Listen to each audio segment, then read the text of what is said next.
Alhamdulillahil qa'il. A'udzu billahi minasyaitonir rajim. Alladzina amanu wa tatma'innu qulubuhum bi dzikrillah. Ala bi dzikrillahi tatma'innul qulub. Asyhadu an la ilaha illallah wahdahu la syarika lah wa asyhadu anna Muhammadan abduhu wa rasuluh. Allahumma salli wa sallim wa barik ala habibina wa syafi'ina Muhammadin asyrafil anbiya'i wal mursalin wa ala alihi wa sahbihi ajmain wat tabi'ina lahum bi ihsani ila yaumiddin. Amma ba'd, fa ya ibadallah ittaqullah wa tazawwadu fa inna khairaz zadit taqwa faqad fazal muttaqun. Sidang Jumaat yang dirahmati Allah sekalian, saya menyeru dan berpesan kepada sidang jemaah sekalian agar kita bersama-sama meningkatkan ketakwaan kepada Allah Subhanahu wa taala dalam diri kita dengan menghayati seluruh syariat Islam di dalam kehidupan, di samping taat mengerjakan segala yang diperintahkan dan menghindari segala larangannya. Pada hari ini, khatib akan menyampaikan khutbah yang bertajuk Sifat Pemaaf Penawar Hati. Hadirin yang dirahmati Allah, hati dan jiwa setiap manusia saling bergerak antara satu sama lain dan ia memainkan peranan penting dalam membentuk sifat seseorang. Sekiranya hati seseorang itu dibelenggu oleh perkara negatif, maka akan terhasilnya oleh seseorang itu sifat masmumah, yaitu keji yang mempengaruhi jiwanya. Sebaliknya, jika hati itu dihiasi oleh amalan-amalan positif, maka akan melahirkan jiwa yang berakhlak mahmudah, yaitu terpuji. Dan untuk mencapai sifat tersebut, antaranya adalah dengan menjadi seorang yang pemaaf. Memaafkan dalam konteks pengertian adalah mengamalkan sikap berlapang dada dan mengelakkan daripada sebarang perkara yang boleh membawa kepada pertelingkahan sesama insan. Amalan ini penting demi menghindarkan kita daripada melakukan tindak balas berunsur kejahatan serta mengelakkan permusuhan dalam kalangan masyarakat.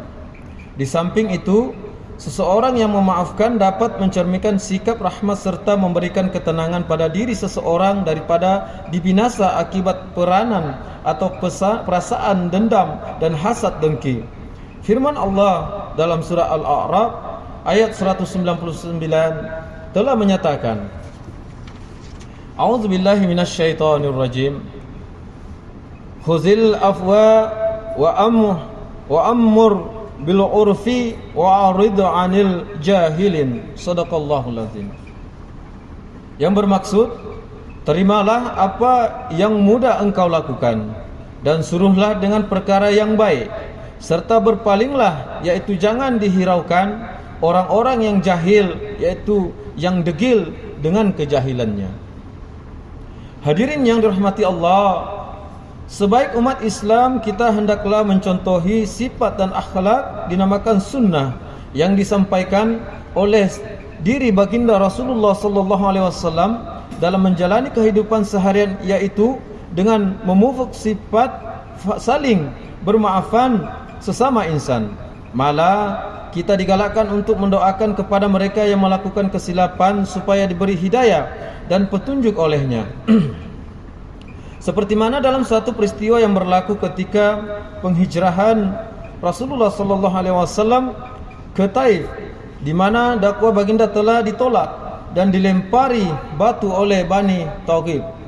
Meskipun baginda ditawarkan oleh malaikat Jibril alaihissalam untuk membinasakan mereka, namun Rasulullah sallallahu alaihi wasallam tetap mendoakan mereka supaya diberi pengampunan Allah Subhanahu wa taala. Pendekatan baginda Rasulullah sallallahu alaihi wasallam untuk bersabar dan memaafkan merupakan satu uswah hasanah, yaitu ikutan teladan yang baik yang patut diikuti setiap manusia, seperti mana firman Allah Subhanahu wa taala dalam surah Asy-Syura ayat 43 yang menyatakan, A'udzu billahi minasyaitonir rajim. Wala man sabara wa ghafara inna dzalika lamin azmil umur. Shadaqallahul azim. Yang bermaksud dalam pada itu yaitu ingatlah orang yang bersabar dan memaafkan kesalahan orang terhadapnya. Sesungguhnya yang demikian itu adalah dari perkara-perkara yang dikehendaki diambil berat melakukannya. Justru sikap pemaaf merupakan amalan yang sangat mulia di sisi Allah yang perlu diterapkan pada hati dan jiwa setiap muslim dalam mengukuhkan hubungan dengan saling mencintai sesama insan. Dalam satu hadis yang diriwayatkan oleh Imam Al-Bukhari, Sahih Al-Bukhari nomor 13, Rasulullah sallallahu alaihi wasallam telah bersabda, "Tidak sempurna keimanan seseorang daripada kalian sebelum dia mencintai saudaranya, yaitu sesama muslim, sebagaimana dia mencintai dirinya sendiri." Hadirin yang dirahmati Allah, Al-Quran dan hadis telah banyak memperincikan tentang kelebihan sifat seseorang yang pemaaf. Antaranya, seseorang yang memaafkan insan lain akan diberi ganjaran pahala yang dijamin oleh Allah Subhanahu wa taala sendiri.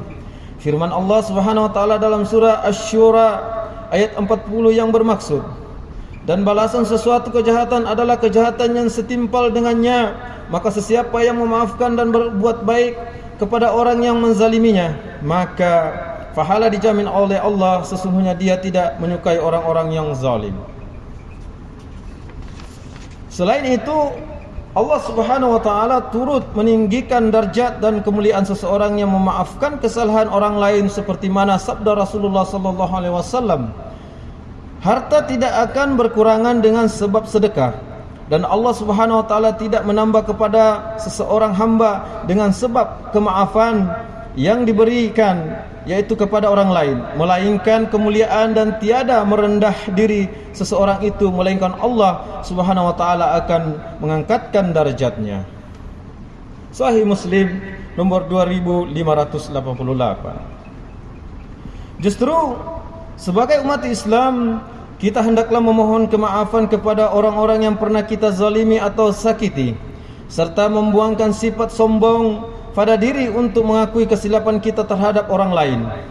Ini kerana Allah Subhanahu wa taala tidak akan mengampunkan dosa seseorang sekiranya kesalahan itu melibatkan hak manusia yang lain, kecuali setelah kita telah dimaafkan oleh orang tersebut. Sidang Jumaat yang dirahmati Allah sekalian, kesimpulan dari khutbah hari ini, khatib ingin mengingatkan kepada diri sendiri serta jemaah Jumaat yang lain bahawa yang pertama, Allah Subhanahu wa taala menjanjikan untuk meninggikan darajat bagi mereka yang sabar menghadapi ujian hidup serta memaafkan orang lain. Yang kedua, mencontohi kepribadian Rasulullah sallallahu alaihi wasallam dalam kehidupan seharian sebagai sunnah. Yang ketiga, sifat pemaaf dan tasamuh berlapang dada hendaklah disemai dalam diri demi mencapai keharmonian di samping mengukuhkan semangat kekeluargaan dalam negara. Firman Allah Subhanahu wa taala dalam surah Al-Maidah ayat 3. A'udzubillahi minasyaitonir rajim. Al-yawma akmaltu lakum dinakum wa atmamtu 'alaikum ni'mati wa raditu lakumul Islam madina. Shadaqallahul azim. Maksudnya, pada hari ini aku telah sempurnakan bagi kamu agama kamu, dan aku telah cukupkan nikmatku kepada kamu, dan aku telah redakan Islam itu menjadi agama untuk kamu. Barakallahu li wa lakum bil Qur'anil azim, wa nafa'ni wa iyyakum bima fihi minal ayati waz zikril hakim, wa taqabbala minni wa minkum tilawatahu innahu huwas samiul alim. Aqulu qawli hadza wa astaghfirullahal azim li wa lakum wa lisairil muslimin wal muslimat wal mu'minina wal mu'minat al ahya'i minhum wal amwat fastaghfiruhu innahu huwal ghafurur rahim.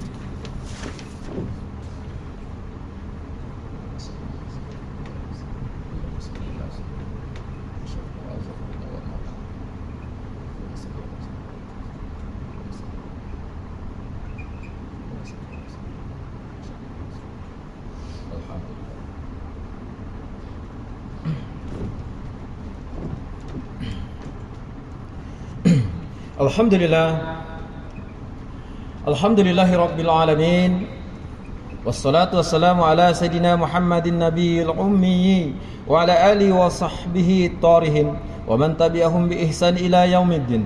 Asyhadu an la ilaha illallah wahdahu la syarika lah wa asyhadu anna Sayyidina Muhammadan abduhu wa rasuluh.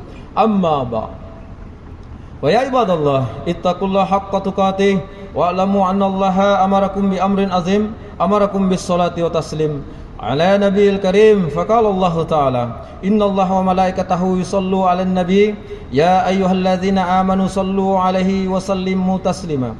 Allahumma salli ala sayidina Muhammad wa ala ali sayidina Muhammad kama shallaita ala sayidina Ibrahim wa ala ali sayidina Ibrahim wa barik ala sayidina Muhammad wa ala ali sayidina Muhammad kama barakta ala sayidina Ibrahim wa ala ali sayidina Ibrahim fil alamin innaka Hamidum Majid. Allahumma arda 'anil khulafa'ir rasyidin wa an baqiyatis sahabati wal qarabati ajmain wa 'anit tabi'ina wa tabi'it tabi'in wa man tabi'ahum bi ihsani ila yaumiddin warda 'anna ma'hum ya akramal akramin. Allahumma fil muslimin wal muslimat wal mu'minina wal mu'minat al ahya'i minhum wal amwat. Allahumma anzilir rahmah wal barakah wal hidayah was salamah wassakinah wassihata daimata ala malikina, ke bawah duli yang maha mulia Sri Paduka Baginda yang di Pertuan Agung wa fakhamatir ra'isyil a'la, Tuan yang terutama yang di Pertuan Negeri Sabah. Waj'alillahumma hazihil baldata wa sa'ira bi'adil muslimin aminatan mutmainnah innaka raufur rahim. Allahumma fa'anna al-bala wal waba wal fahsya wal munkar wal mihan wal fitan ma zahara minha wa ma batan min baladina hadza khassa wa min buldanil muslimin amma innaka ala kulli syai'in qadir. Ya Allah, naungilah kehidupan kami dengan kesejahteraan, keamanan dan keselamatan, serta kurniakanlah kepada kami rezeki yang halal lagi diberkati. Hiasilah diri kami dengan sifat-sifat terpuji dan jauhi kami daripada sifat-sifat yang terkeji. Ya Allah, jadikanlah kami dan daripada keturunan kami orang-orang yang istiqamah mendirikan solat secara berjamaah, menunaikan zakat, berpuasa dalam bulan Ramadan, mengerjakan ibadah haji, mewakafkan harta dan berinfak pada jalan yang Engkau redai. Sesungguhnya hanya kepadamu jua ya Allah tempat kami mengadu dan memohon pertolongan.